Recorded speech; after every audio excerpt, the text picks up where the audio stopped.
Assalamualaikum warahmatullahi wabarakatuh. Alhamdulillah wassalatu wassalamu ala Rasulillah. Segala puji bagi Allah Subhanahu wa taala, juga salawat dan taslim besar Muhammad sallallahu alaihi wasallam. Sebelum masuk ke pertanyaan, hadis Nabi sallallahu alaihi wasallam juga yang tadi saya lupa sampaikan. Pada saat seorang laki-laki disuruh untuk menikah dengan wanita, apa wasiat Nabi sallallahu alaihi wasallam? Tazawwaju wadudul walud fa inni mukatsirum bikum yaumal qiyamah. Menikahlah dengan wanita yang penuh kasih sayang, yang lembut dan subur, mudah melahirkan, karena saya sangat bangga dengan jumlah umatku pada hari kiamat.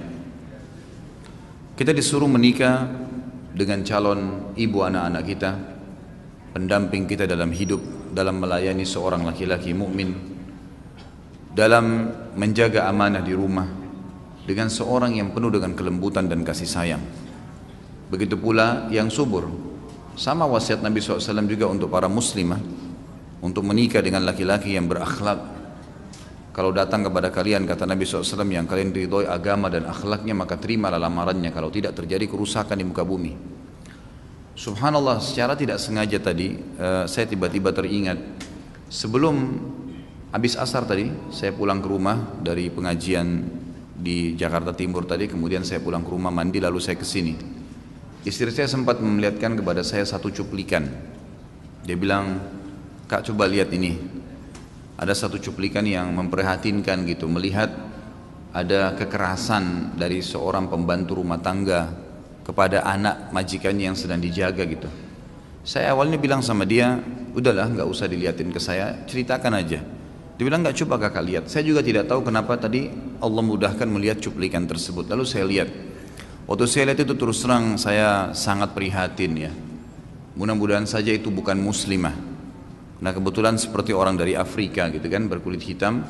Saya juga tidak tahu apakah itu di Indonesia atau di negeri lain karena tidak ada suara. Tapi rupanya di rumah itu dipasang CCTV. Kebetulan pembantu ini duduk sama anak majikannya, sambil disuapin, sambil ditampar-tamparin gitu kan kalau tidak mau. Kemudian pada saat anak majikannya itu muntah, maka dipukul kepalanya dengan keras sampai jatuh ke lantai. Kemudian dicambukin, diinjak badannya gitu kan, dengan beragam macam perilaku yang luar biasa gitu ya. Saya yakin itu bukan seorang muslimah gitu.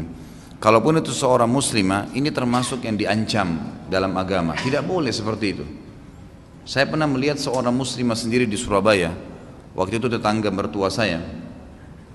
Saya sampai kaget dan saya keluar dari rumah ya. Waktu itu saya lagi duduk di ruang tamu, lagi kalau tidak salah membaca kitab. Kemudian di pagi hari ada satu anak menangis-nangis di tangga di sebelah. Nanti saya temukan pada saat saya keluar, seorang ibu sedang memegang tangan anaknya ya, dipegang tangan. Saya tidak tahu itu ibu atau bukan, tapi yang jelas kayaknya ibunya dia karena saya tidak kenal. Memegang tangan anak ini kemudian memukuli anak tersebut ya, sambil anak itu diangkat dengan satu tangannya dan dipukulin dengan tangan yang lain, dan anak itu diangkat, di bawahnya anak itu sumur gitu. Ini luar biasa gitu, seakan-akan Allah SWT sudah mengangkat kasih sayang dalam hatinya gitu kan. Padahal bisa kita selesaikan dengan nasihat, dengan doa. Saya wajibkan istri saya gitu kan, peraturan saya di rumah tidak boleh memukul anak bagaimanapun.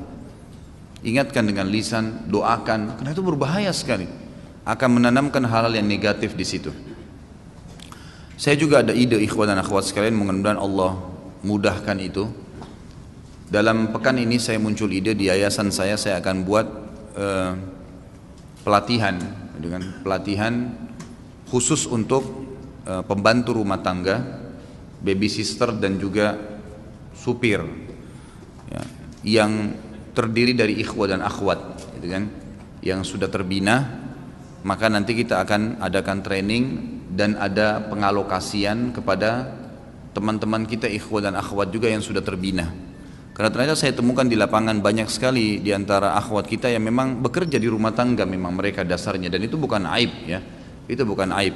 Karena Anas bin Malik pembantu Nabi SAW, Aisyah memiliki 2 orang jariyah, 2 orang pembantu wanita yang membantunya, dan itu bukan aib sebenarnya.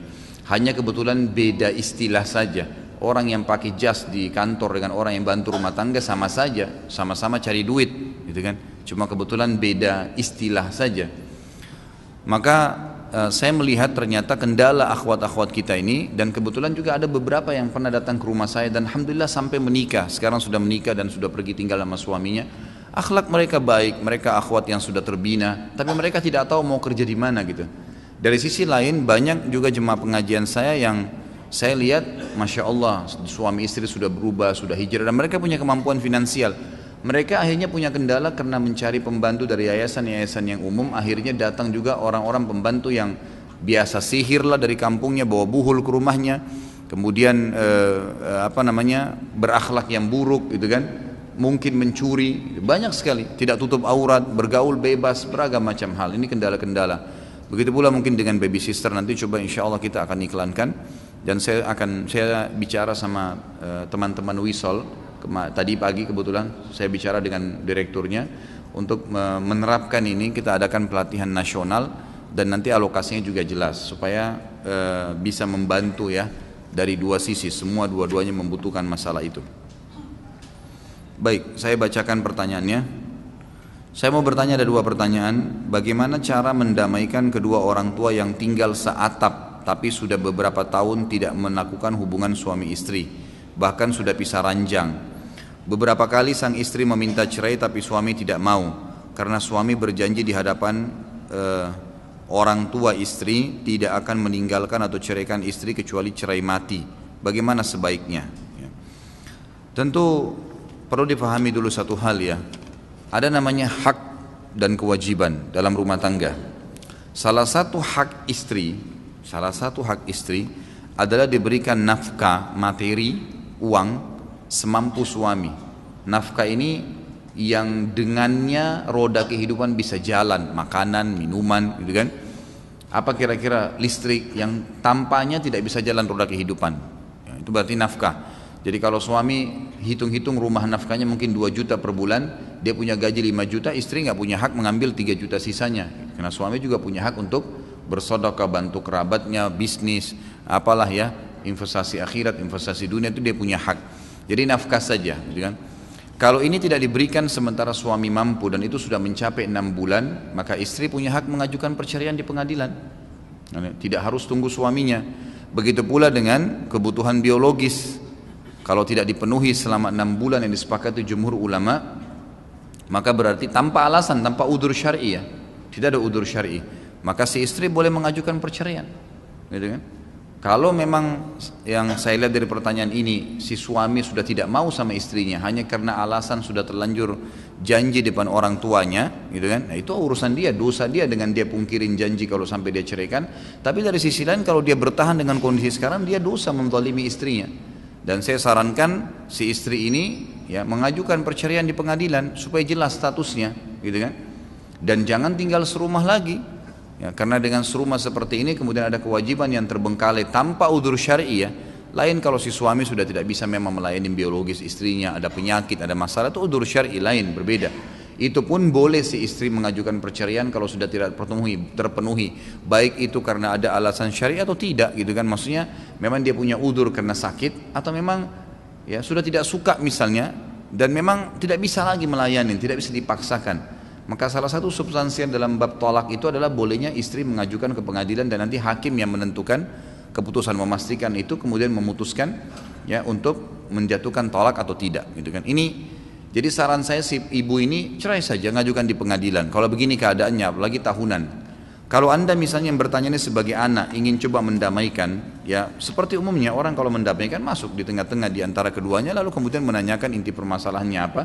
Dan pada saat memperbaiki 2 keadaan, Anda di sini dibolehkan berbohong, tapi tanda kutip ya, sebatas memperbaiki hubungan tersebut. Yang misal datangi seorang ayah dan berkata, kayaknya ibu masih sayang dengan ayah, mungkin lebih baik kami pun anak-anak lebih senang untuk melihatnya kalau kalian bersatu dan seterusnya. Mungkin ibunya tidak mengucapkan itu, tapi dia mengucapkan. Dia datang ke ibunya juga, kayaknya ayah ini hanya karena ego, mungkin dia merasa mesti didahuluin dan seterusnya. Tapi ternyata dia hanya malu memulainya, maka itu tidak ada masalah, itu coba diperbaikin. Kalau tidak bisa juga, maka saran saya sebaiknya tidak usah serumah gitu kan, karena akan menambah kezaliman saja, akan menambah kezaliman ya, akan menambah dosa. Untuk apa kita panen dosa tiap hari kalau memang sudah tidak mampu menjalankan kewajiban. Bagaimana hukumnya mu'allaf yang masuk Islam karena agar dapat menikahi seorang muslimah? Bagaimana sebaiknya menghadirkan hidayah itu? Ya sebenarnya mu'allaf itu namanya orang yang masih labil, itu mu'allaf ya. Dia masuk Islam karena harta kah? Dia masuk Islam karena mau menikah kah? Itu sah-sah saja. Masuk Islamnya sah, gitu kan? Tidak ada masalah. Makanya salah satu yang boleh menerima zakat mal adalah mu'allaf. Jadi kita menggiurkan mereka dengan harta itu boleh dalam Islam. Makanya Nabi SAW waktu pertama Abu Sufyan ucapkan syahadat, gitu kan, di pembebasan kota Mekah, apa yang Nabi SAW lakukan? Nabi SAW menghadiahkan ke Abu Sufyan 100.000 ekor unta. Bukan 1-2 ekor, 100.000 ekor, banyak sekali, gitu kan. Dikasih hadiah ke Abu Sufyan. Maka itu untuk menarik dia, dan ternyata betul Abu Sufyan jadi lebih suka dengan Islam. Seorang badui dari belakang Uhud datang kepada Nabi SAW dalam hadis Bukhari lalu berkata, "Hai Muhammad, saya dengar kau mengajarkan pengikutmu untuk tidak perhitungan, saling bantu. Saya ini orang miskin, ini saya lihat unta kambing kamu lagi banyak." Kebetulan Nabi SAW lagi memiliki cukup banyak kambing pada saat itu, tidak disebutkan berapa belas ekor tapi cukup banyak. Lalu dia mengatakan, "Bantulah saya dengan 1 ekor kambing." Lalu kata Nabi SAW, "Apakah kamu lihat kambing-kambing ini?" Orang itu bilang, "Iya." "Ambil semuanya," kata Nabi SAW, "silakan untuk kamu." Orang itu nggak percaya, belum pernah seumur hidupnya ada orang membantu dengan begitu banyak. Jadi istilahnya kalau kita pegang uang 1 juta, nih 1 juta pakai deh buat perbaikin hidup kamu. Padahal kita lagi pas-pasan 1 juta itu. Jadi dikasih semua gitu. Maka orang ini pun mengatakan, "Jangan kau olok-olok saya Muhammad." Kata Nabi SAW, "Tidak, ambillah," gitu kan. Maka orang ini pun ambil semuanya, bawa pulang ke kaumnya. Begitu sampai di pintu gerbang sukunya di belakang Uhud, dia berkata, "Wahai kaumku, berimanlah pada Muhammad karena dia mengajarkan agama yang tidak akan membuat kita mati kelaparan." Gara-gara diberikan kambing masuk Islam. Emang begitu mu'allaf. Dia suka cenderung mau masuk Islam, silahkan, yang penting dia syahadat, hukumi secara zahir. Tapi kita punya hak memberikan syarat-syarat, gitu kan. Syarat-syarat, kalau memang kamu menikah sama saya, kamu masuk Islam, ya kamu harus tahu Islam itu ada peraturan ini, peraturan itu, disampaikan. Dia iyakan, dia siap jalankan, ya sudah kita menikah. Kalau dia tidak siap jalankan, jangan menikah, gitu kan. Bagaimanapun menikah dengan seorang mukmin atau muslim atau muslimah itu jauh lebih baik, gitu kan. Allah SWT memerintahkan, tapi ini boleh, sah saja keislaman dia, sah saja. Bagaimana hidayah bisa agar lebih tertancap dalam hatinya?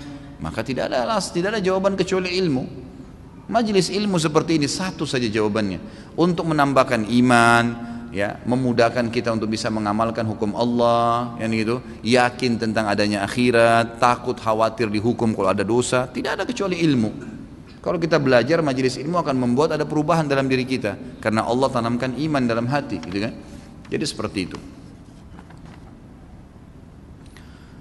Apabila ada bayi yang baru lahir dan berusia 3 jam saja kemudian meninggal, apakah bayi tersebut wajib diakikahkan? Jawabannya iya, tetap diakikahkan. Karena akikah itu diwajibkan bagi semua yang lahir, dia mati atau tidak. Kalau sudah lahir, diakikahkan. Jadi bukan manfaatnya bukan karena sembeli kambing itu karena dia masih hidup, tapi karena dia lahir, gitu kan. Maka ini pendapat yang lebih kuat, Allah alam, yang saya tahu tetap diakikahkan. Gitu kan? Karena Nabi SAW mengatakan semua orang yang lahir terikat atau tergadai dengan akikahnya, maka diakikahkan saja. Bahkan diberikan nama, dianjurkan diberikan nama. Kalau sudah, sebagian ulama yang Allahu alam, saya lebih cenderung dengan pendapat ini karena memang sesuai dengan dalil-dalil yang sahih yang ada. Kalau sudah lebih dari 4 bulan dan memiliki nyawa, kemudian meninggal, gitu kan, keguguran misalnya, dianggap sudah jadi manusia kan, maka diberikan nama. Kalau mau diakikahkan juga enggak masalah, karena dianggap dia sudah keluar dalam kondisi hidup ataupun mati. Ada kasus seperti ini, kurang lebihnya pasangan suami istri hidup berumah tangga, namun telah lama sang suami tidak memberikan nafkah karena tidak bekerja. Selama ini sang istri yang bekerja mencari nafkah. Suatu saat sang suami ditangkap polisi karena terkena kasus penipuan. Dikarenakan sang suami tidak bekerja dan karena kasus penipuan tersebut saudara istri menyarankan agar mereka bercerai. Pertanyaan saya, apakah saran dari saudara istri itu untuk menyatakan bercerai itu berdosa? Jawabannya tidak. Malah bagus, positif. Tapi subhanallah ya, semoga Allah menjauhkan kita dari sifat suami seperti ini. Sudah tidak bekerja masih mau menipu orang lain. Daripada menipu kenapa nggak kerja, gitu kan? Tidak ada kerjaan Ustaz, masa nggak bisa goreng tempe jual di jalanan? Masa nggak bisa buat nasi uduk, gitu kan? Masa nggak bisa beli dengan modal berapa 2 lembar sarung baru jual? Abdurrahman bin Auf radhiyallahu anhu itu masuk ke pasar Madinah tidak ada bekalnya, tidak ada duitnya sama sekali. Datang ke satu kios cangkul mengatakan saya sahabat saudara anda dari Muhajir Mekah, boleh nggak saya pinjem ya dengan jatuh tempo besok saya bayar, saya beli sekarang 5 cangkul. Kata orang itu silahkan diambil, dijual di pasar yang sama oleh Abdurrahman radhiyallahu anhu, kemudian laku. Dikembalikanlah uang, dibayar. Sebulan kemudian Abdurrahman sudah punya kios. Asal anda punya satu modal yang penting, kejujuran. Dalam bisnis ini untuk sukses jujur, itu saja kata kuncinya. Kalau jujur insya Allah amanah, Allah berkah itu. Karena memang banyak hadis Nabi SAW. Kalau 2 orang saling transaksi, pembeli dan penjual, dua-duanya jujur, maka Allah pasti berkahi transaksinya. Yang beli barang berkah, dipakainya lama, enak, gitu kan? Yang terima duit juga berkah, bisa beli barang lagi, laku lagi. Memang begitu. Dan kalau salah satunya sudah niat berkhianat, maka Allah SWT angkat berkahnya. Masalah nanti itu. Tiba-tiba orang bisa batalin yang mau beli tak jadi, gitu kan? Ataupun kalau transaksi nanti akan ribut, bermasalah lah, barangnya rusak lah, apalah, macam-macam, gitu kan? Jadi harus jujur. Barang sudah expire jangan dijual, nggak boleh. Misalnya itu kerugian, ya Allah ini kelalaian saya, Allah gantikan. Dekatkan diri dengan Allah SWT dengan kelalaian itu. Itu kan seperti itu caranya. Ada seorang ulama tabi'in, tapi subhanallah saya terlupa sekarang namanya, tidak terlintas ya. Itu beliau dipenjara oleh wali Irak pada saat itu karena beliau pernah beli madu, gitu kan? Sudah beli madu banyak, memang beliau pedagang madu. Ternyata keesokan pagi pada saat dia buka ya tempat kendi penyimpanan madunya itu banyak sekali waktu itu. Modalnya kalau tidak salah sampai 80 ribu dirham kalau tidak salah, sekitar begitulah. Cukup banyak lah, belasan juta kalau kita sekarang ya, mungkin bisa puluhan juta. Kemudian dia buka, ternyata di dalam kendi itu ada tikus mati. Apa yang terjadi? Orang alim ini karena takutnya sama Allah dibuang semua, nggak ada yang dijual sama dia. Dia takut nanti malah memang sudah jadi penyakit, gitu kan? Dibuang semua sama dia. Maka datanglah orang yang pemilik madu menagih, dia bilang nggak ada, kisahnya begini. Dilaporin kepada wali, dia nggak punya argumen, di penjara, gitu kan? Dia jalan di penjara itu, jalan sebagai cobaan dari Allah Subhanahu Wa Taala. Tapi kita lihat bagaimana kehidupan mereka gitu. Lama kelamaan ternyata memang dibuktikan dengan hikmah Allah Subhanahu Wa Taala, walinya berhasil membuktikan, juga pemilik madu membuktikan sendiri dari tetangga-tetangganya, memang betul kisahnya. Ternyata dia bukan laku kemudian uangnya dipakai, bukan. Memang betul-betul madunya masih ada. Madu itu dibuang sama dia, kebetulan belum dituang dari kendinya, dibiarin dalam kendinya, dianggap sebuah sampah yang harus nanti dibuang sama dia, gitu kan? Maka dia sudah niat tidak mau jual, diperlihatkan akhirnya kendi itu. Akhirnya mereka pun menyadari dan Allah SWT mudahkan ya, dia keluar dari penjara. Tapi itu cobaan dari Allah SWT. Jujurlah saudara, jujur itu kata kuncinya ya. Subhanallah, saya temukan teman-teman pedagang kalau jujur Allah berkah itu. Bahkan apa sabda Nabi SAW dalam hadis Bukhari, seorang pedagang yang jujur mereka akan bersama para nabi-nabi dan syuhada di surga hari kiamat. Pedagang yang jujur insya Allah akan selesai urusan anda. Bagaimana seorang muslim mengetahui apakah yang menimpa dia adalah ujian atau azab Allah? Kalau dia yakin dia tidak melakukan kesalahan selama ini, tidak ada kesalahan ya, dia tidak pernah menggibah orang selama hidupnya, tiba-tiba digibah, itu ujian dari Allah Subhanahu Wa Taala.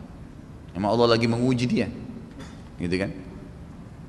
Dia baik-baik saja, tidak pernah zalimi orang, menikah tapi belum bisa punya anak. Ujian dari Allah Subhanahu Wa Taala.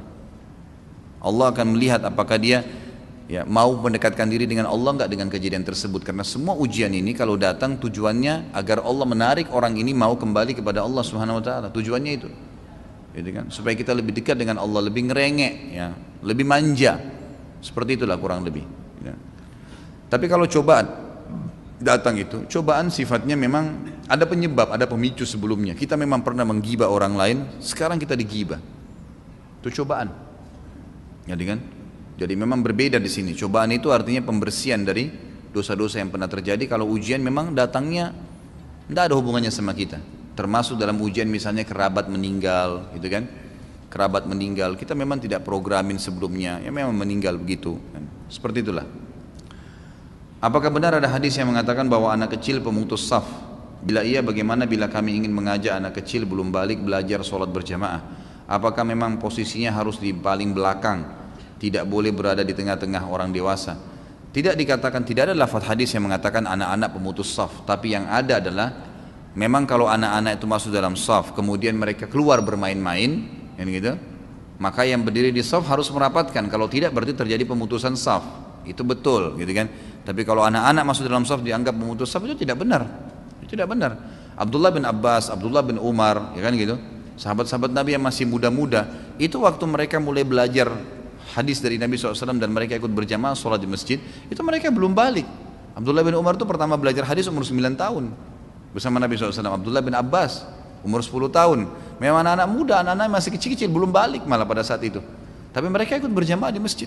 Abdullah bin Umar mengatakan tidak pernah ketinggalan sholat berjamaah di masjid selama beliau memang tidak ada udzur, beliau selalu hadir di masjid, gitu kan?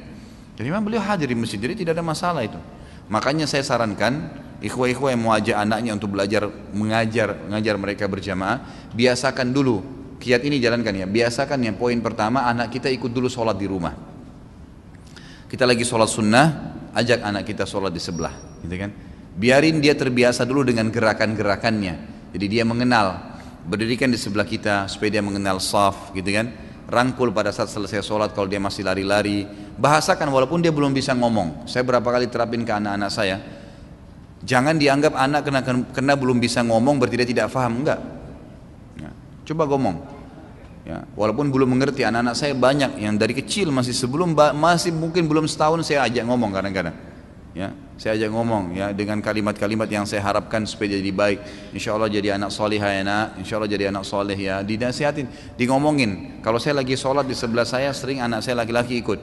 Lalu saya setelah dia lari-lari saya ajak lagi duduk ya di sebelah saya nasihatin lagi. Walaupun dia masih belum mengerti, belum 2 tahun, tapi saya ngomong sama dia. Orang kalau sholat nggak boleh lari-lari ya, dinasihatin saja. Nanti satu waktu tiba saatnya di mana dia sholat. Kalau kita sholat dia tahu, dia berdiri di sebelah kita, ruku dia ruku, kita sujud dia sujud. Dan itu sudah mulai dilakukan oleh anak saya yang belum 2 tahun sekarang. Awalnya dia lari-lari. Setelah saya coba nasihatin begitu, saya sholat dia berdiri di sebelah saya. Saya ruku dia mulai bisa ruku, saya sujud mulai bisa sujud, gitu kan? Dia sudah mulai faham kalau sholat tidak boleh lari ke sana sini. Nah itu layak antum ajak ke masjid. Jangan belum tahu sholat antum ajak, nanti kacamatanya orang diambil, nanti dia lari-lari di saf. Kan gitu, jadi masalah. Lebih baik jangan, gitu kan? Jadi jangan sampai niat baik itu malah terganggu karena kita belum menerapkan kiat-kiatnya. Jadi pertama, didik dulu dia dengan masalah sholat, gitu kan? Biasakan anda sholat berjamaah dengan dia. Sambil yang kedua dinasehatin, diingatkan, ngomong saja. Ya, insya Allah akan Allah sampaikan ke dia. Saat sudah masuk waktu duhur, sedangkan orang tua sedang terbaring sakit dan butuh pendamping, mana yang didahulukan? Sholat, haknya Allah. Kalau ketemu antara hak wajibnya Allah dengan hak wajibnya makhluk, harus haknya Allah didahulukan. Sholat di sebelahnya bisa, gitu kan? Kalau anda laki-laki pamit, saya mau ke masjid, insya Allah. Kalau ajalnya datang pasti mati, kita dampingnya atau tidak? Tidak bisa. Kalau di rumah sakit panggil susternya, panggil siapa yang bisa jaga, gantikan. Anda tetap sholat, gitu kan? Jangan sampai ketinggalan. Ini tidak masuk dalam udzur syar'i, nggak ada udzur syar'i, gitu kan? Jadi mestinya tetap sholat, jangan tidak. Malah ajak kalau perlu orang tua kita tuh sholat. Kalau anda perempuan akhwat yang bertanya misalnya, maka anda coba ya ajak sholat. Ibu ayah anda sedang sakit, ayo sholat ya. Ya, saya sholat di sebelahnya ayah ya, sebelahnya ibu ikut ya. Mungkin mereka sudah lupa, mungkin mereka dulu belum pernah sholat. Coba sholat di sebelahnya, dengarkan suara takbir, mungkin itu bisa melunakkan hatinya. Jangan malah tidak sholat. Ada teman yang mengatakan ada beberapa hadis yang tidak berlaku sepanjang masa. Apa ada dalilnya? Emang ada. Seperti misalnya hadis tentang khususiyatun Nabi SAW, sesuatu yang khas untuk Nabi. Seperti Nabi menikah 9 wanita, memang tidak berlaku di masa Nabi hidup kan. Puasa wisal, puasa yang bersambung. Kan Nabi SAW kadang-kadang puasa itu buka puasanya hari ketiga. Hari ini puasa, azan, maghrib belum buka puasa, besok beliau lanjut masih kuat, sampai hari ketiga baru beliau buka puasa. Dan ini tidak boleh untuk orang lain. Waktu Abdullah bin Umar radhiyallahu anhu melihat itu, beliau ingin lakukan. Kata Nabi SAW, tidak wahai Abdullah bin Umar, wahai Abdullah, kalaupun kau mau lakukan maka maksimal puasalah sehari, buka puasalah sehari, itu maksimal, tidak boleh ikutin saya. Berarti kan perilaku Nabi SAW tadi ini itu khusus untuk beliau dan habis pada saat beliau meninggal, gitu kan? Itu termasuk apapun yang berhubungan dengan mukjizat-mukjizat Nabi SAW itu semua hanya di masa Nabi SAW hidup, gitu kan? Seperti itu memang ada, ya, tapi tidak semua. Kalau hukum-hukum tidak, hukum-hukum berlaku, gitu kan? Wali Songo menyebarkan Islam dengan musik, apa pendapat Ustadz? Kalau saya pribadi tidak menyebarkan dengan musik. Kalau beliau memang menyebarkan dengan musik, itu ijtihad beliau, ya, tanggung jawab beliau depan Allah Subhanahu Wa Taala. Dan saya tidak pernah, dan saya sudah katakan teman-teman sekalian, tolong dalam pengajian saya secara khusus ya, jangan ada yang bertanya masalah individu, ya. Saya nggak akan pernah menjawab masalah individu, bagaimana pendapat Ustadz tentang si fulan, itu bukan urusan saya. Anda tanya di sini masalah hukum halal haramnya Allah, maka itu tidak ada masalah, gitu kan? Kalau memang beliau ini berijtihad, menganggap musik itu tidak apa-apa dan beliau punya dalil, semoga Allah ampuni kalau salah. Kalau benar ya alhamdulillah. Kalau saya pribadi mendapatkan dalil cukup banyak, semuanya mengharamkan masalah musik ini, kecuali beberapa musik memang yang keluar seperti gendang pada saat perkawinan dan dipukul oleh perempuan, gitu kan, lantunan suara-suara yang indah antara suami istri, antara sesama jenis, seperti waktu Nabi SAW mendatangi perkawinan seorang wanita Ansar lalu mengajarkan Aisyah untuk melantunkan syair-syair yang indah kepada pengantin wanita, menghiburnya. Itu semua hal-hal positif. Tapi kalau gitar lah, piano lah, alat musik sekarang itu semua tidak ada pendapat ulama yang membolehkan. Kalau yang berpegang pada sunnah, Allahu alam, gitu kan, yang saya ketahui. Maka kalau anda tanya pendapat saya tidak akan pernah sebarkan dengan musik. Dan alhamdulillah pengajian seperti ini tanpa ada musik, tanpa ada apapun, kita menyebutkan apa adanya dengan ikhlas. Inilah ayat Allah SWT, inilah hadis Nabi SAW, inilah kisah orang-orang soleh, maka dengan sendirinya masuk iman ke dalam hati. Dan subhanallah, yang saya tahu musik itu, ya, rivalnya, lawannya Quran. Subhanallah. Ya, kalau kita dengar musik, Qurannya sulit untuk diterapkan. Hafalannya akan mudah hilang, susah hafal Quran, itu susah, sudah umum itu. Nggak bisa ketemu keduanya, seperti minyak dengan air. Tapi kalau kita jauhi musik, maka coba deh, hafalan itu lebih mudah. Ini sudah satu contoh saja, gitu kan? Mungkin satu contoh saja. Ini ada Ustadz Sahal nih hadir di sini yang biasa ngeruqyah, mungkin punya pengalaman beliau, gitu kan? Yang biasa saya kasih nomor HP-nya, kebetulan lagi hadir. Jadi mungkin pengalaman-pengalaman di ruqyah seperti itu, gitu. Jadi kalau orang lagi di ruqyah dengan ayat Al-Quran, kepanasan setannya. Tapi kalau dengar musik, ketawa setannya, gitu. Nah itu ada pengalaman-pengalaman lapangan, dan itu begitulah kejadiannya, gitu kan. Apakah sepatu yang kita biasa pakai termasuk khuf? Apabila kita safar Jakarta Bandung, di rest area kita berwudu, bolehkah kita mengusap sepatu kita, mengkiaskannya dengan mengusap khuf? Kalau teman-teman yang belum tahu khuf itu kaos kaki dari kulit. Di zaman Nabi SAW itu memang di musim dingin dipakai khuf, ya. Jadi kulit dibuat sedemikian rupa, disatukan dengan, ya, benang-benang, kemudian terjadilah seperti sepatu lah kita sekarang, tapi dari kulit memang khuf. Sampai sekarang di Madinah masih ada dijual, ya. Waktu saya masih mahasiswa itu ada dibuat khuf, itu dijual secara khusus. Jadi dia seperti kaos kaki tapi dari kulit.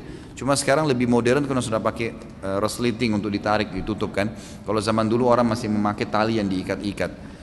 Memang ulama fikih mengkiaskan khuf itu masuk kaos kaki, masuk sepatu, dua-duanya, karena khuf memang dari kulit, gitu kan.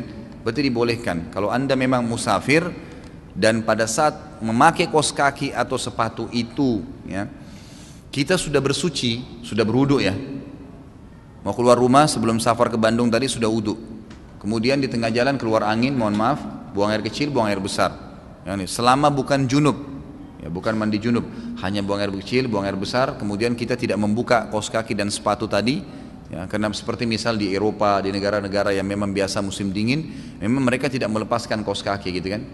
Nah bagi musafir, kalau dia cuma buang air besar, buang air kecil, ya, keluar angin, selama dia belum cabut kaos kakinya, sepatunya juga dibuka, dia memasuk, mohon maaf, di WC, membersihkan, bersuci diri hanya dengan duduk di WC dengan membersihkan tanpa membuka kaos kaki, maka mereka pada saat wudu lagi nanti cukup mengusap, ya, kaos kaki atau sepatunya. Bagi mukim boleh sehari semalam, bagi musafir 3 hari 3 malam, sebagaimana disebutkan dalam hadis yang sahih riwayat Bukhari tentang masalah tersebut. Jadi mukim 1 hari 1 malam, musafir 3 hari 3 malam. Tapi kalau anda junub, wajib buka. Ya, harus mandi, gitu kan? Jadi kalau mukim pun, mukim artinya tinggal di kota, kalau sudah sehari semalam harus buka juga. Perbaharui kembali dengan mengusapkan kaki tadi. Apa hukumnya menjual barang bajakan? Tidak boleh, haram. Tidak boleh, haram. Kenapa harus jual barang bajakan? Memang tidak ada barang lain, barang yang halal. Tapi itu banyak Ustaz di masyarakat. Ya masa kalau orang buat salah kita mau ikut-ikutan? Kalau mereka masuk neraka kita juga mau masuk neraka? Ya usah, jangan. Jangan perbuatan salah orang kita jadikan sebagai patokan. Ya, saya pernah tanya satu orang tidak sholat nih. Kenapa kamu nggak sholat? Ya, saya masih mending Ustaz. Saya masih sholat asar. Teman saya nggak sholat sama sekali. Yang dijadikan patokan orang yang lebih buruk. Jadi akhirnya dia menganggap prestasi itu sudah bisa sholat asar. Gitu kan? Ini kesalahan, melihat orang yang lebih buruk dari dia. Mestinya dia lihat orang yang sudah sholat 5 waktu sehingga dia bisa lebih baik prestasinya, gitu kan? Kalau kita tidak punya ijazah SMP, ya, kita punya ijazah SMP, kita selalu melihat orang yang punya ijazah SD. Saya lebih baik, itu kan SD. Saya masih SMP. Dia tidak lihat orang yang sarjana, nggak bakal jadi sarjana itu, karena dia anggap itu prestasi tertinggi, gitu kan? Nggak bisa, mesti cari orang yang lebih baik. Subhanallah, saya punya pengalaman pribadi sampai alhamdulillah dengan izin Allah waktu kuliah di Madinah itu nilai-nilai saya selalu bagus. Alhamdulillah. Ini bukan sebuah ujub atau kebanggaan, tapi fa'amma binikmat rabbika fahaddits. Ayat Allah ada. Kalau nikmat Allah berikan kepadamu dan kamu bisa memberikan motivasi kepada orang, ceritakanlah. Saya waktu di Madinah, subhanallah, saya berteman sama teman-teman di kampus. Saya masuk ke lapangan olahraga, bermain sama teman-teman. Saya juga masuk ke pelatihan-pelatihan. Saya juga ikuti dosen-dosen kalau lagi menjelaskan pengajian masyayikh yang ada di Masjid Nabawi, saya ikutin. Saya cuma masuk ke semua lini kehidupan. Tapi yang saya jadikan sahabat saya, orang-orang yang sangat berprestasi. Jadi saya lihat teman-teman saya yang selalu ranking 1. Kenapa orang ini selalu ranking 1? Ini apa yang dibuat sama dia? Saya kunjungin rumahnya, saya lihat bagaimana dia di sekolah. Maka minimal waktu saya lulus ya ujian itu nama saya di bawah nama dia, berdekatan gitu kan. Karena saya menjadikan dia sebagai tolok ukur saya. Tapi kapan antum lihat, oh ini teman-teman semua standar nih, kalau 60 lulus, ini teman-teman saya semua 60 nih ya sudah, patokannya itu. Maka bisa saja kita 55 kan? Tidak lulus. Ya, jangan lihat orang yang standar, cari orang yang prestasi, maka kita akan menjadi lebih berprestasi nanti, kan gitu. Seperti itulah. Ada teman selalu hadir di pengajian seminggu sekali, ada teman hadir pengajian sebulan sekali, ada teman yang hadir tiap hari. Yang mana kita jadikan patokan? Yang tiap hari hadir, kan gitu. Karena pasti berbeda, dan kita akan termotivasi, gitu kan. Berikut potongan hadis Abu Daud. Lalu ada seorang laki-laki dari Muzaina atau Juhaina bertanya kepada Nabi SAW, wahai Rasulullah, bagaimana kita harus beramal? Apakah amalan itu berdasar pada takdir yang telah berlalu atau berdasarkan pada sesuatu yang baru? Beliau menjawab berdasarkan pada sesuatu yang telah ditetapkan. Lalu laki-laki itu atau sebagian orang lain bertanya, lalu untuk apa kita beramal? Beliau menjawab, sesungguhnya ahli surga akan dimudahkan untuk beramal dengan amalan penduduk surga, dan ahli neraka akan dimudahkan untuk beramal dengan amalan ahli neraka. Apakah sudah ditentukan sejak dahulu siapa penghuni surga dan penghuni neraka? Mohon penjelasan Pak Ustaz. Jawabannya iya. Iya. Kita sekarang ini Allah sudah tahu mana penghuni surga, mana penghuni neraka. Tetapi bukan paksaan dari Allah. Bukan Allah jabarkan. Jabar itu dalam istilah bahasa Arab, Allah paksa dia harus jadi neraka atau di surga, bukan. Tapi Allah dengan keluasan ilmunya, dalam akhir surah Al-Anfal patokannya itu Allah mengatakan a'udzubillahi minasyaitonirrajim wa qad ahata bikulli syai'in ilma, dan Allah meliputi segala sesuatu dengan keluasan ilmunya. Kata para ulama, Allah tahu semua sebelum menciptakan langit dan bumi, sebelum menciptakan semua makhluk, manusia, jin, malaikat, tumbuh-tumbuhan, hewan-hewan, semua sebelum menciptakan, Allah sudah tahu kalau saya ciptakan nanti dari awal dia hidup sampai dia mati apa yang dia lakukan. Allah sudah tahu dengan keluasan ilmunya. Itulah keluasan ilmu Allah Subhanahu wa taala. Ini yang dimaknakan dengan waqad ahata bikulli syai'in ilma. Allah meliputi segala sesuatu dengan keluasan ilmunya. Jadi Allah memang sudah tahu. Karena Allah sudah tahu si fulan ini kalau saya ciptakan nanti dia akan pilih perbuatan penghuni neraka, maka Allah mudahkan jalannya dengan itu. Saya kasih contoh. Saya jelaskan ya, saya reviewkan kembali. Takdir ada dua macam, ada mutlak dan ada ikhtiar. Ada yang mutlak, antum tidak bisa campur tangan di situ. Lahir dari rahim ibu siapa, ya, paras wajah kita, warna kulit, umur kita, berapa lama kita akan meninggal, itu semua fungsi-fungsi anggota tubuh, kuping mendengar, mata melihat, hidung menghirup, lidah mengecap, bibir mengucap, semua itu fungsi tidak bisa dialihkan. Nggak ada orang bisa makan dengan kupingnya, Gak ada orang bisa mendengar dengan matanya, sudah begitu. Itu takdir mutlak namanya. Allah memang yang pilihin. Itu hak kuasa Allah SWT. Ada takdir yang kedua, ikhtiar. Ini yang sering orang tidak faham. Artinya berhubungan dengan perilaku kita sehari-hari. Makan, minum, tidur, menikah, semua itu adalah ikhtiar. Allah termasuk beriman dan kafir itu ikhtiar. Ikhtiar. Sekarang antum bisa duduk di masjid ini, majelis kita bisa pulang. Siapa yang bisa tahan? Walaupun saya bilang jangan pulang akhi, tetap kalau antum mau pulang hak antum, tidak ada yang bisa tahan. Tapi dengan antum memilih salah satu perilaku, duduk atau pulang, Allah sudah tahu pada malam itu, pada detik itu, di majelis itu dia akan pilih pulang atau dia akan pilih duduk, dicatat sebagai takdirnya. Gitu kan? Seseorang mau keluar ke diskotik atau mau tinggal di rumah, dia pilih kan, bebas, gak ada yang paksa dia. Pada saat dia pilih tinggal di rumah, Allah sudah tahu sebelum diciptakan dia akan pilih tinggal di rumah pada saat itu. Dia batalin ya ke diskotiknya. Allah sudah tahu pilihan dia sebagai pencipta. Atau kalau dia keluar pilih ke diskotik, Allah sudah tahu dia akan ke diskotik malam itu. Dia akan minum atau dia akan buat apa. Maka Allah tahu apa yang dia lakukan. Maka termudahkanlah jalurnya menuju ke neraka karena pilihan dia sendiri. Ya, begitulah yang berhubungan dengan masalah ikhtiar. Jadi perilaku sehari-hari, makan, minum, tidur, beraktivitas, termasuk menikah, itu adalah ikhtiar. Ikhtiar, menjadi kafir dan beriman itu ikhtiar. Pilihan kita, bebas. Antum sekarang bisa murtad, ya, naudzubillah, atau bisa beriman. Bebas. Seseorang dengan satu kalimat aja bisa murtad kok. Dia mengatakan saya murtad, naudzubillah, dengan hatinya betul-betul dia ingin keluar, maka dia murtad, gitu kan.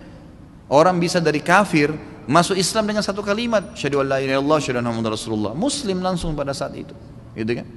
Jadi seperti itu ikhtiar dia, nggak ada yang paksain. Tapi Allah sudah tahu dengan kemahaluasannya, di Lauhil Mahfuz tercatat apa saja yang kita lakukan sampai kita meninggal. Ya mungkin kita belum tahu besok kita buat apa. Seperti itu memahaminya.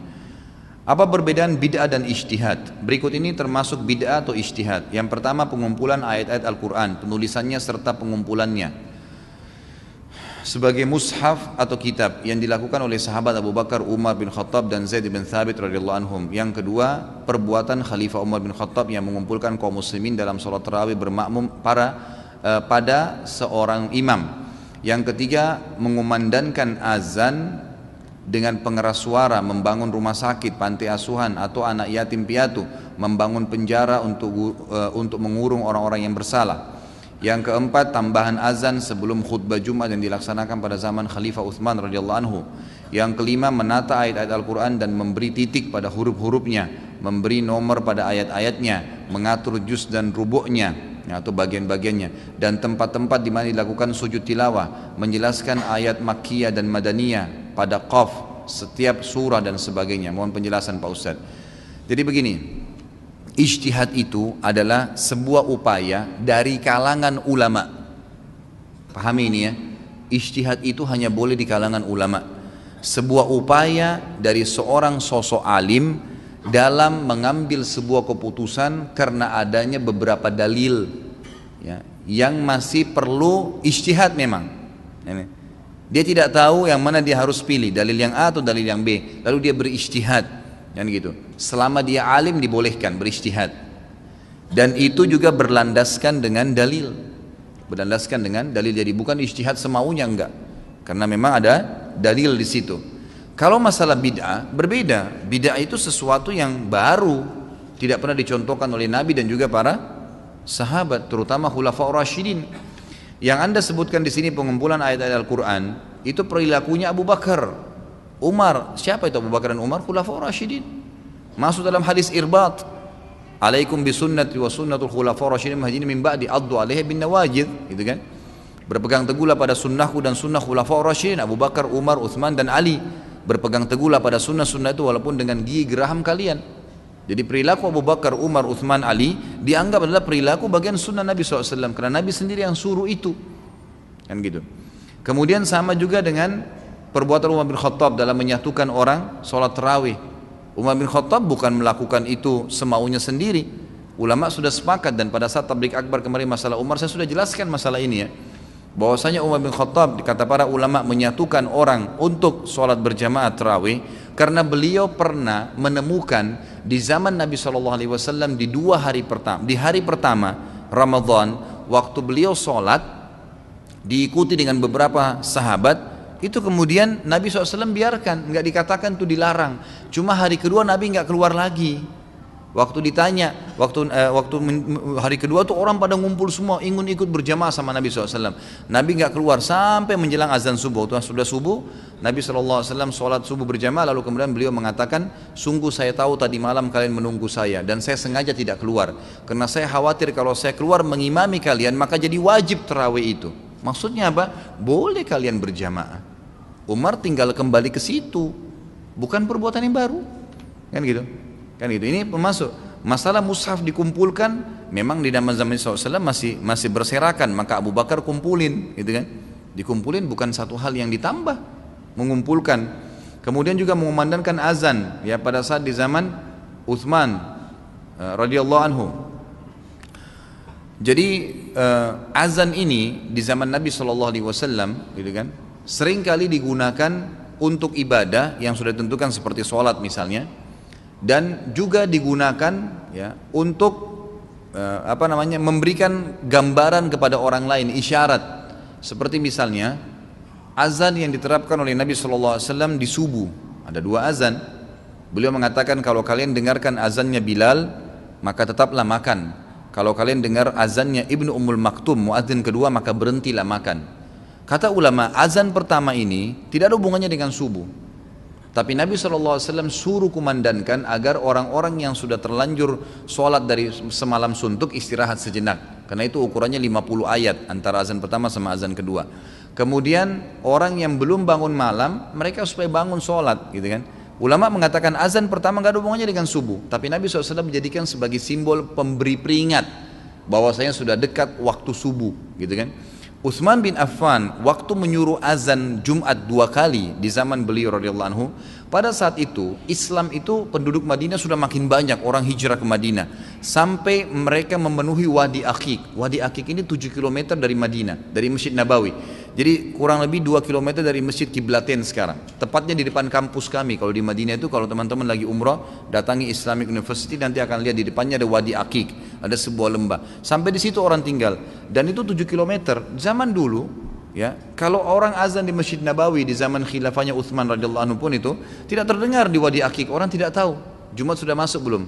Maka Utsman bin Affan mengambil patokan hadis tentang bolehnya azan untuk mengingatkan orang di subuh, ditarik oleh Utsman bin Affan, sama ukurannya 50 ayat di Jumat, gitu kan? Di Jumat, maka beliau meletakkan di setiap pinggiran jalan yang kira-kira suara sudah tidak terjangkau muadzin, 50 ayat sebelum azan Jumat, gitu kan? Itu beliau lakukan karena sudah terlalu banyak penghuni Madinah, gitu kan? Untuk memperingatkan. Makanya di zaman Ali radhiyallahu anhu, waktu masjid sudah mulai banyak di Madinah, gitu kan? Dan orang-orang sudah mendengarkan azan, sama Ali dihilangkan itu, nggak ada lagi. Tapi sekali lagi Utsman bin Affan bukan membuat yang baru. Beliau punya rujukan wahyu, ada dalil yang dijadikan patokan, dan beliau khulafaur rasyidin, gitu kan? Khulafaur rasyidin. Masalah kasus pengeras suara, membangun rumah sakit, pantai asuhan, yatim piatu, Nabi SAW taruh di belakang rumah beliau, kalau anda pernah dengar namanya Suffah, Ashabus Suffah. Suffah itu satu lokasi kurang lebih luasnya 7 kali 7 meter atau 5 kali 5 meter, saya tidak tahu pasnya.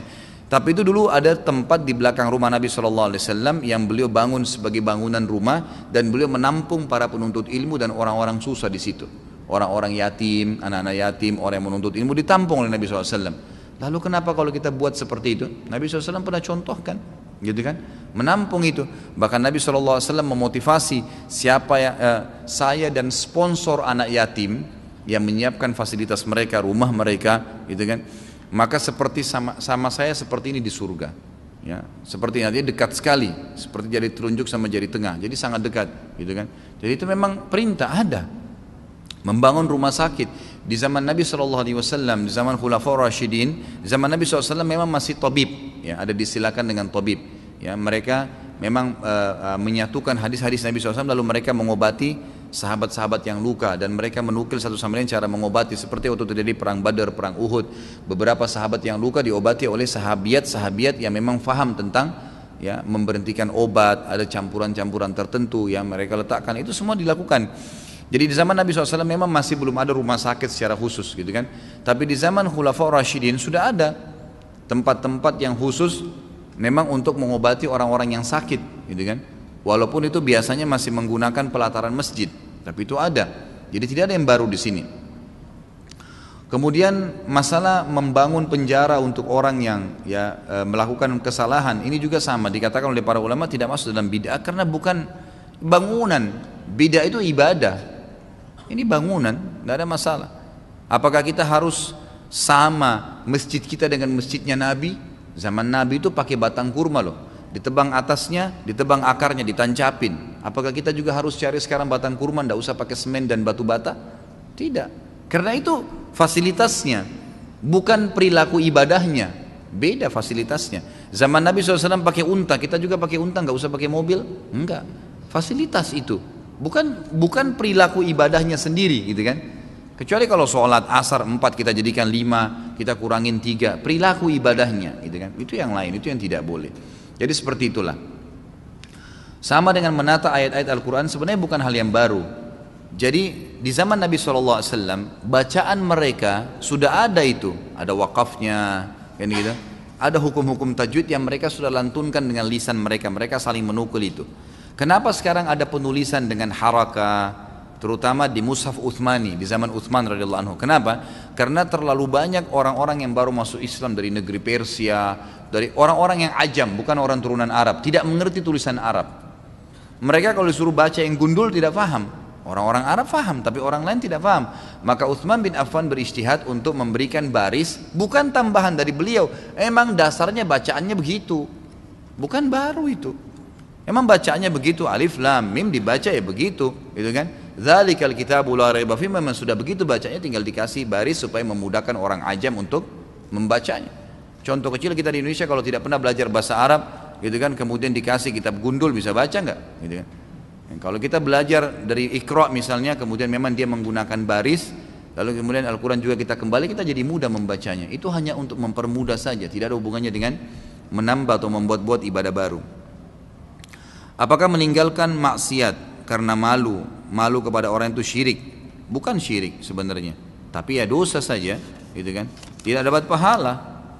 Dia tidak jadi berbuat zina karena malu sama orang lain, bukan malu sama Allah. Itu bukan syirik sebenarnya, tapi dia dosa saja.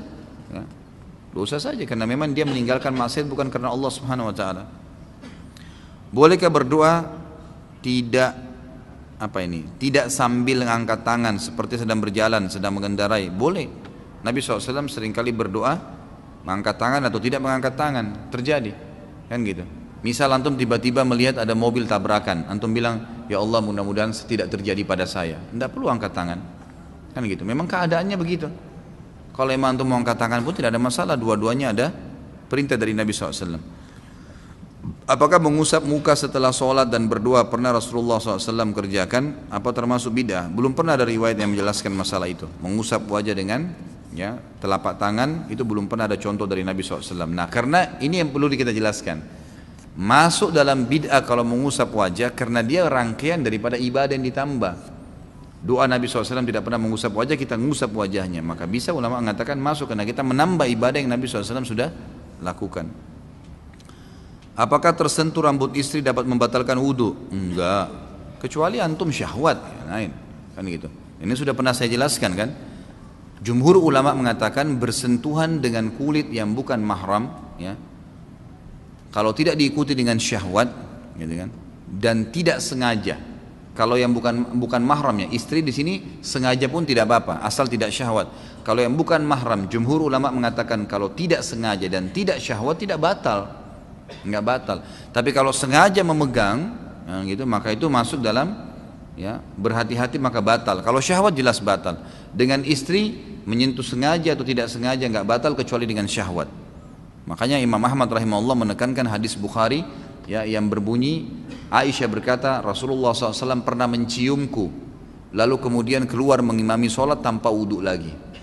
Ya kata sebagian ulama hadis ini kebiasaan Nabi SAW mencium kasih sayang, mencium keningnya istri atau istri salaman dengan suaminya kemudian pergi sholat maka tidak batal karena tidak ada syahwat, kecuali syahwat antum lebih tahu gitu kan. Kalau Imam Syafi'i lebih hati-hati, Imam Syafi'i mengatakan pokoknya tersentuh batal, syahwat atau tidak syahwat gitu kan. Jadi kurang lebih begitu gambar. Apa hukumnya jika ada perusahaan yang memberlakukan potongan gaji terhadap karyawan yang telat dengan alasan gaji yang dipotong tersebut akan diinfakkan. Hak perusahaan itu. Sebagaimana antum juga sebagai pegawai ya tidak berhak untuk mengambil gaji yang antum terlambat. Ini sering saya tekankan ya. Hati-hati ikhwas sekalian. Kalau antum akadnya sama perusahaan masuk jam 7.30 gitu kan. Keluar jam 5 sore, antum datang pagi hari jam 7:31 menit. 1 menitnya itu harus antum minta ridhonya. Kalau enggak halal tuh. Jangan diambil. Karena akadnya kan begitu. Loh terus macet Ustaz, ya datang sebelumnya kan gitu. Kalau kita biasa keluar jam 6 macet, ya sekarang setengah 6. Memang sudah itu konsekuensinya. Kalau enggak kan jadi haram. Perusahaan punya hak mengambil, dipotong, dihitung 1 bulan dia berapa jam kerja, berapa menit, dibagi kemudian dipotong. Masalah perusahaan ambil untuk dia itu haknya dia, atau dia infakkan itu juga adalah hak dia. Karena memang dasarnya itu sudah bukan hak kita. Kita bukan datang sesuai dengan akad. Apa kata Nabi SAW? Al-mu'minuna ala syurutihim. Orang mukmin sesuai dengan syarat yang disepakati. Apa hukumnya tinggal bersama mertua perempuan dalam satu rumah dalam kasus istri meninggal dengan tujuannya untuk menjaga mertua tersebut? Nggak ada masalah, mertua itu mahram ya, mahram mertua itu. Bahkan lebih cenderung pendapat ulama fikih yang saya cenderung padanya ya. Jadi kalau jangankan istri meninggal berarti masih tetap mertua ya, mantan istilahnya orang cerai suami istri ya, ada orang mengatakan mantan mertua, bukan mantan mertua, tetap mahram itu walaupun cerai dengan anaknya. Kenapa? Karena Allah Subhanahu wa taala mengharamkan ya seseorang menikah dengan mantan anak mantunya, dan seseorang juga diharamkan mantan anak mantu menikah dengan mertuanya ya, kan tidak boleh kita menikah dengan mantan istrinya ayah ya, tidak boleh menikah dengan orang tuanya mantan istri, nggak boleh. Orang tuanya mantan suami nggak boleh. Itu mahram abadi itu. Semama kita akad nikah, gitu kan? Sebagaimana juga kalau antum menikah dengan seorang janda punya anak, gitu. Kalau antum sudah laki-laki sudah menggauli ibunya, maka anaknya itu mahram abadi itu. Walaupun antum cerai sama ibunya, tidak boleh nikah sama orang perempuan ini yang anaknya dulu istri kita. Udah nggak boleh, gitu kan? Tidak boleh sama sekali. Begitu juga dengan perempuan. Menikah dengan seorang laki-laki, duda punya anak, dia sudah digauli oleh suaminya, ayahnya anak laki-laki itu jadi mahram buat dia walaupun cerai dengan suaminya, karena tidak boleh nikah lagi ya kan? Seperti itu. Tadi dijelaskan bahwa dulu pada zaman Rasulullah SAW beliau harus pergi ke padang pasir dan keluar rumah untuk membuang hajat. Bagaimana kaitan dengan adanya doa masuk kamar mandi, sedangkan waktu itu belum ada kamar mandi atau toilet? Jadi apa, semua sifatnya insidental ya. Apa yang sudah dibentuk, misalnya antum ambil pelapa-pelapa kurma kalau kayak zaman dulu diniatkan untuk menjadi WC, mau buang air besar, ya itu di situ dibaca doa. Bukan berarti WC itu harus sebuah kotak kayak kita sekarang. Kalau sekarang kan lebih rapi saja. Apapun sudah diniatkan. Antum punya rumah 100 meter kan gitu. Misal 10 kali 10 meter. Terus antum niatkan di depan sekali 5 kali 5 meter saya niatkan untuk masjid. Di blok kita tidak pakai tidur. Sudah jadi hukum masjid tuh. Tadinya rumah kita. Tergantung niat antum. Kalau sudah diniatkan maka jadi tempat itu, gitu kan? Jadi rumah kita pun tadinya kamar tidur dibongkar nih, semua bukain pintu depan untuk jadi masjid. Sudah niatin. Ada azan, ya itu sudah hukum masjid. Sholat tahiyat masjid di situ, hukum dapat sholat berjamaah di situ, pahalanya sudah berlaku semuanya. Begitu pula juga dengan WC tadi yang kalau baru dibentuk sama, gitu kan? Bukankah di zaman Nabi SAW Masjid Nabawi itu pertama dibangun itu sama pelapa-pelapa kurma, masih sementara disusun dengan tanah liat dindingnya. Nabi SAW sudah suruh Bilal kumandangkan azan dan sudah sholat di situ. Padahal belum rampung tuh masjidnya, kan gitu. Seperti itu gambarannya. Saya mau nanya, apakah ada hukum tentang tulisan atau pajangan atau bingkai ayat-ayat Al-Quran yang menjadi hiasan di rumah-rumah? Maksudnya hukumnya boleh atau tidak? Ya ulama sebenarnya ya lebih cenderung menganggap ini adalah perbuatan yang mubah, boleh-boleh saja, gitu kan. Tetapi jangan dianggap itu bisa memberikan manfaat atau madarat. Jadi ayat kursi itu sebesar apapun antum tulis, gitu kan, 10 kali 10 meter di rumah tidak bisa ngusir setan, gitu. Jadi jangan anggap bisa ngusir setan. Quran pun yang kita pajang biar 100 buah mushaf tetap baca setan di rumah. Sedangkan kita lagi baca Quran bisa ngantuk, masih bisa digoda sama setan. Mengusir setan dengan membacanya. Gitu kan? Jadi tidak benar itu sering diceritakan di film-film di Indonesia kalau Quran ditempelin teriak-teriak setannya, gitu kan. Kadang-kadang orang kalau ngeruqyah saja bacaannya supaya didaunkan kejiwaannya, setannya bilang kamu salah baca, gitu kan. Bolehkah kita menggunakan media gambar seperti di atas bertuliskan terjemahan ayat Al-Quran dan hadis tanpa kalimat Arabnya sebagai sarana syiar agama Islam di media sosial? Boleh saja, nggak ada masalah. Gambar jalan, ada pohon, kemudian ditulis ayat atau hadis, ya itu insya Allah tidak ada masalah. Yang penting jangan ada gambar yang berjiwa ya, manusia, hewan, jin, dan di sini ulama masukkan juga malaikat. Lalu bagaimana pandangan Islam terhadap hukum memajang gambar seperti di atas pada dinding rumah atau dicetak di baju? Sudah pernah saya jelaskan, tidak ada masalah. Selama itu bukan yang berjiwa, nggak ada masalah. Antum punya baju kaos, gambarnya pohon, nggak apa-apa. Gambarnya building, nggak apa-apa. Tulisan, nggak ada masalah. Jangan gambar harimau, gitu kan? Gambar orang, nggak usah.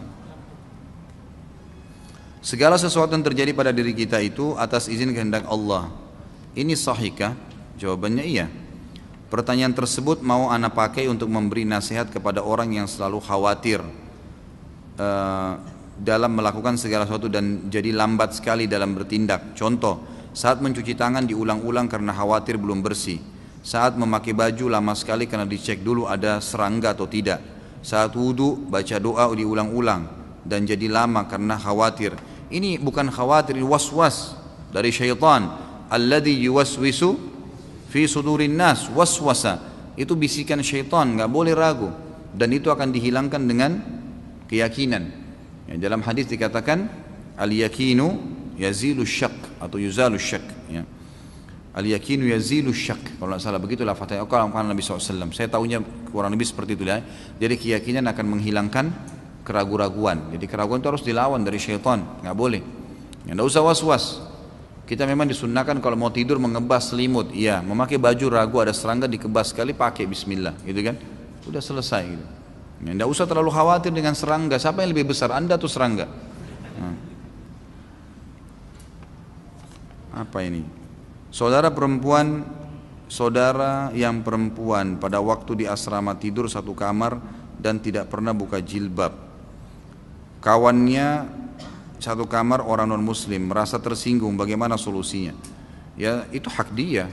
Orang non muslim mau tersinggung terserah dia tersinggung. Apa hubungannya? Kan gitu. Nggak usah pikirin apa orang bilang. Kalau anda merasa membuka jilbab takut khawatir fitnah, maka nggak usah buka. Hak kita itu. Jangankan sama dengan wanita non muslim. Wanita muslim aja kita punya hak untuk tidak memperlihatkan. Hak kita bebas itu. Kan gitu. Boleh hukumnya mubah memperlihatkan yang mubah saja. Ya itu ulama sudah pernah saya jelaskan dari pundak ke atas, leher ke atas, ya, siku ke bawah, gitu kan, dan lutut ke bawah. Ini yang boleh dilihat, sama mahram pun ini boleh dilihat, kecuali suami.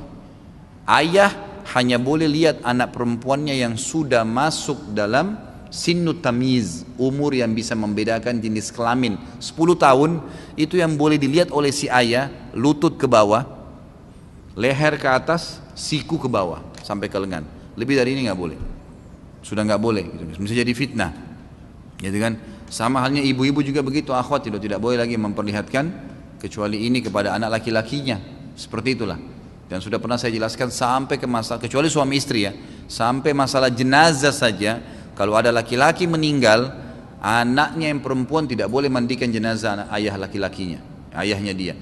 Anak perempuan, anak laki-laki nggak boleh mandikan jenazah ibunya. Yang boleh suami istri atau sesama jenis. Ya, karena ini memang sudah batas, nggak boleh memang, sudah nggak boleh lagi. Ini sesuai dengan sabda Nabi SAW, perintahkan anak kalian, ya, sholat di umur 7 tahun dan pukullah mereka di umur 10 tahun dan ini saksi bahasan, pisahkan mereka di ranjang. Kata ulama pisahkan di ranjang artinya tidak boleh lagi saling melihat, ya, tidak boleh lagi tidur bersama-sama. 10 tahun itu sudah nggak boleh. Termasuk nggak boleh tidur sama orang tuanya. Bila kita berbuat kebaikan, apakah pahala kita akan sampai kepada orang tua kita yang sudah meninggal? Dan apakah benar bila kita berbuat dosa, maka dosanya pun akan terhubung dengan orang tua yang sudah meninggal? Jadi itu masalah berhubung perbuatan kita dengan orang meninggal atau tidak, tergantung apakah dia penyebab kita melakukan atau tidak. Orang tua atau bukan. Misal, orang tua memang dasarnya mengajar anaknya berbohong dari kecil. Pada saat anaknya terapkan, orang tuanya dapat dosanya. Pada saat orang tuanya ngajarin jujur atau amanah atau sholat, lalu anaknya kerjakan, ya dapat pahala. Tapi kalau orang tuanya nggak punya andil sama sekali, anaknya jadi baik, ya tidak ada hubungannya sama orang tuanya. Tidak ada andil di situ.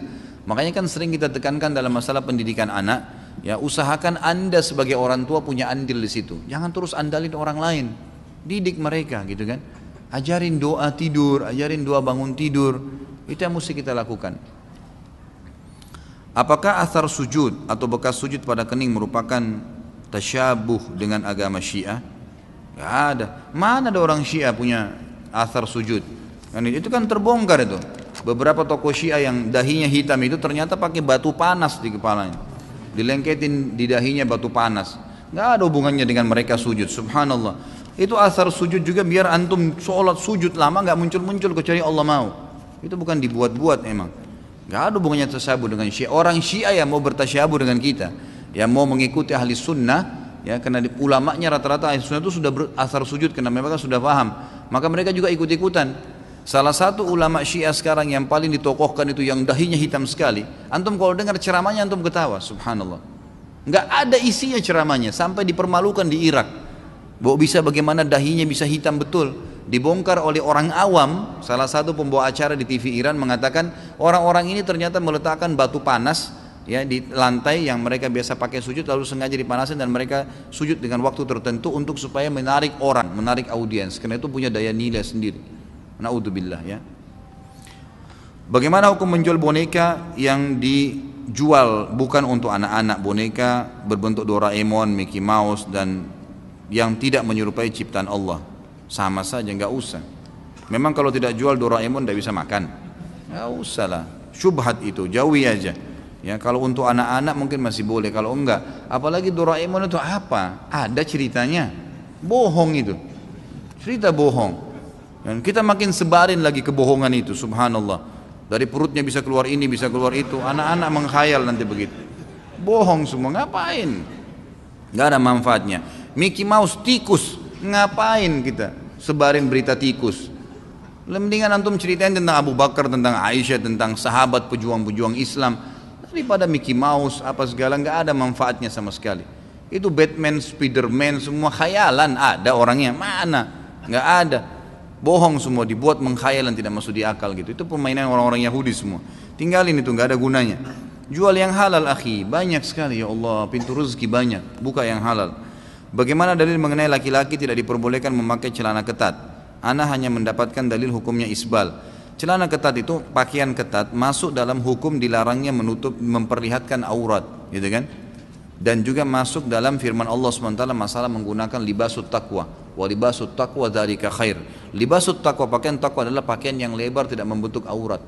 Karena memperlihatkan aurat di sini tidak harus telanjang bulat, tapi membentuk aurat itu, memperlihatkan bentuk tubuh itu sudah memperlihatkan aurat namanya, gitu kan? Makanya dilarang kalau memakai libasut taqwa harus lebar, seperti itulah, gitu kan? Hukum barang yang tertukar, contohnya sendal pada saat sholat hanya tersisa satu pasang saja dan tidak ada lagi. Ya, bagaimana? Tinggalin, masa antum mau pakai satu saja? Ada-ada saja yang bertanya, masya Allah. Siapa saja yang boleh bersentuhan antara laki-laki dan perempuan? Semua yang tidak boleh anda nikahi atau yang sudah terlanjur jadi istri ya. Apakah doa setelah sholat duha saat ini dalilnya lemah? Doa setelah sholat duha saat ini dalilnya lemah karena beberapa yang saya baca katanya doa Allahumma inna duhauka itu dalilnya lemah. Jadi seharusnya baca apa setelah sholat duha? Hadisnya lemah sekali itu. Karena dalam perawinya, dalam sanadnya itu ada pembohong ya. Dan ulama mengatakan tidak ada doa khusus dari Nabi SAW pada saat selesai duha.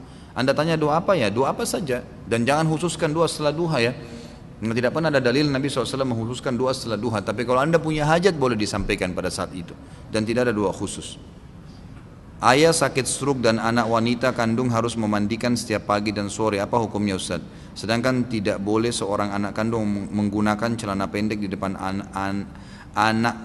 anaknya yang balik. Dan diharamkan anak wanita mandikan jenazah ayah kandungnya. Kalau seandainya tidak ada yang lain mengurusnya, masuk dalam bab daruriyat. Daruriyat memang itu tidak ada masalah, gitu kan? Seperti hukumnya kalau seorang wanita pernah saya kasih contoh mau berobat, mau melahirkan, tidak ada dokter perempuan, harus dokter laki-laki, boleh kah? Bukan hanya sekedar memandikan, memang mengeluarkan bayi dari kemaluan perempuan itu. Ulama mengatakan boleh. Sebagaimana juga Nabi SAW menggunakan tenaga beberapa sahabiat mengobati laki-laki satu sahabat yang sedang luka di medan perang. Kalau dalam pengobatan berbeda, gitu kan? Ini kan termasuk perawatan, pengobatan. Kalau nggak ada, kalau ada orang lain, alhamdulillah.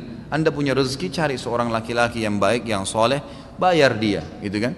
Bayar dia, kemudian insya Allah ya, disuruh urus, itu bisa. Calon TKI harus menghubungi siapa? Mohon nomor telepon. Ini maksudnya mungkin yang kemarin ya. Oh, yang saya iklanin kemarin yang kalau mau kerja tukang besi dan tukang kayu ya, silakan hubungi ke HP saya, gitu kan? Nanti insya Allah setelah hubungin saya, insya Allah nanti saya akan hubungkan setelah saya data beberapa orang ikhwah, saya ambil data-datanya, nanti saya akan bawa ketemu dengan sepupu ayah saya langsung. Kemudian nanti antum akan ada pengetesannya. Setelah antum tes lolos, antum silahkan berangkat insya Allah. Dan ini dalam setiap hari ini selalu ada pengetesan dan selalu ada, kalau tidak salah kemarin pemberangkatan ada 600-800 orang gitu. Silakan hubungi saya ikhwah, kalau memang antum belum punya nomornya 08787 807 1504. Nggak ada siaran ulang ya, sudah cukup. Menindaklanjuti penawaran Ustadz, ini sama. Syarat-syarat apa saja? Apa yang harus ditanggung oleh calon TKI? Bagaimana kalau calon TKI tersebut tidak memiliki dana? Menghubungi siapa? Ya, kenapa Ustadz semua yang ditanya masalah ini? Ya, setahu saya Allah alam tidak ada, dia harus punya keterampilan saja, tidak dibutuhkan ijazah, gitu kan? Setahu saya juga beliau belum menyampaikan ke saya batas umur, ya. Tapi yang jelas punya kemahiran di besi yang kalau saya lihat tesnya, kemarin sempat saya ajak teman-teman Wisol untuk ke tempat pelatihannya di daerah Cibubur, itu memang bagaimana mengikat besi dengan besi, gitu kan? Kemudian membuat kayu pun itu bukan membuat furnish, ya. Bukan furnitur yang dibuat ya, bukan sebuah kursi enggak, tapi membuat kayu untuk mengatur sebuah dinding semen. Hanya begitu saja yang saya lihat tesnya dari orang-orang Timur Tengah yang datang kemarin, dan banyak sekali ya dari kaum muslimin yang berhasil ke sana. Enggak ada masalah. Tapi kalau bagi saya sih sebenarnya saya berani iklanin di pengajian ini karena saya tahu sumbernya itu dari sepupu ayah saya sendiri, dan kemudian orangnya terpercaya di keluarga kami ya. Kemudian juga ini karena Masjid Haram. Kalau kerja di Saudi secara umum saya enggak repot-repot ngurus gitu. Tapi karena antum bisa sholat 5 waktu di Masjid Haram, azan antum pasti berhenti tinggal sholat saja, karena pasti berhenti, antum dilarang bekerja kalau lagi azan gitu kan. Antum bisa sholat malamnya setelah 8 jam kerja, antum bisa istirahat, bisa hadir di halaqah para ulama, bisa belajar bahasa Arab, kan 2 tahun kan gitu. Setahu saya begitu. Kalau masalah anggaran biaya nanti antum bisa bicara sama orangnya langsung insya Allah gitu kan. Nanti setelah saya data beberapa orang, karena saya bilang sama dia nanti saya data beberapa orang dulu, baru kemudian saya bawa kepada dia gitu. Saya mau tanya, jika kita sudah berusaha rajin ibadah, sholat, puasa, zikir, wudhu, tapi masih saja mudah marah pada sesuatu yang sepele saja, bagaimana menurut Ustadz? Bagaimana solusinya agar tidak marah? Hubungi Ustadz Sahal. Ustadz di Ruqyah ya. Mungkin sampai situ dulu karena ini pertanyaannya masih banyak. Kalau ada benar dari Allah, kalau ada salah dari saya mohon dimaafkan. Subhanakallahumma bihamdika asyhadu an la ilaha illa anta astaghfiruka wa atubu ilaik. Assalamualaikum warahmatullahi wabarakatuh.